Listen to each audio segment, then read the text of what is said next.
көздің бұл шыбын дейді, шыбын екен, оның көзінің нақты өлшемі 1000 макрометрді құрайды, ұлғайту дегеніміз көздің ұзындығын алып алдық, мына жерде өлшеп. Сол кезде 1500 макрометр. Иә, суреттің өлшемі, сосын одан кейін сызықтық ұлғаюды тапқан кезде 1500-ді жаңа қайтадан 1000-ға бөлесің, сол кезде 1,5 есе макрометр есе ұлғайтылған есептелінеді. Енді мына жерде бар, мынаны біз білуіміз керек, мынаны түсіндіріп жіберейін. Мысалға оқушы немесе сызықтың өлшеді, сантиметр шығып тұр да, мысалға 1,5 сантиметр, мысалға 4 сантиметр, 3 сантиметр шығуы мүмкін да. Соны әуелі миллиметрге айналдырып аласыздар. Сантиметрді миллиметрге. Иә, сантиметрді миллиметрге айналдырасыздар, 10-ға көбейтесіздер.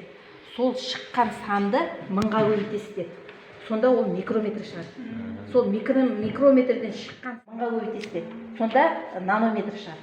Енді нанометр беріліп тұрып, оны микрометрге айналдыру керек болса, керісінше істейсіздер.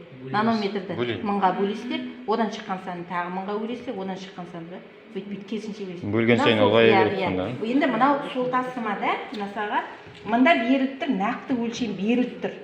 Енді осылайша мына формуланы білу керек мінекей, оқушы. Мына треугольникті білу керек. Мынау суреттің өлшемі, мына өлшеп алғанымыз мынау. Ал мынау нақты өлшемі. Нақты өлшем деген сөз, мына көзі шыбынның на самом деле қандай сол, да, өлшемі. А мынау сызықтық өлшем. Енді қараңыз, мынаны анықтау үшін мына формуланы біледі ғой, да, мысалы мына суреттің өлшемін сызықтық ұлғаюға бөледі. Көрдіңіз ба? А мынаны сызықтық ұлғайды анықтау үшін суреттің өлшемін нақты өлшемге бөледі. А мынаны табу үшін мына екеуін көбейтеді. Иә, көбейтеді да. Да, жақсы. Енді қарайық. Мына жерде нақты өлшем беріліп тұр 1000-ға, да? Көздің ұзындығын өлшеу керек. Көздің өлшеді. Біздер енді мына жерде миллиметрді алып тұрық та, сантиметр ғой, мына сантиметрден миллиметрге айналдыру үшін 10-ға көбейттік.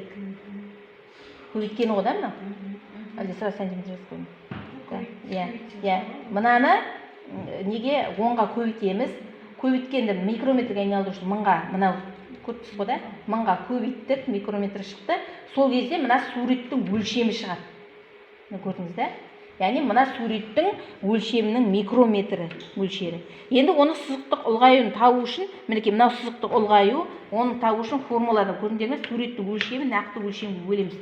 Суреттің өлшемін таптық мінекей, да? Бізде таптық. Бізде нақты өлшем беріліп тұр 1000-ға. Соған бөлдік, сол кезде сызықтық ұлғаю шығады, яғни мынау шығады.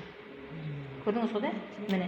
Сөйтіп мына суреттегі шыбынның көзі, яғни мінекей мынша есе сызықтық ұлғайған деп шығады.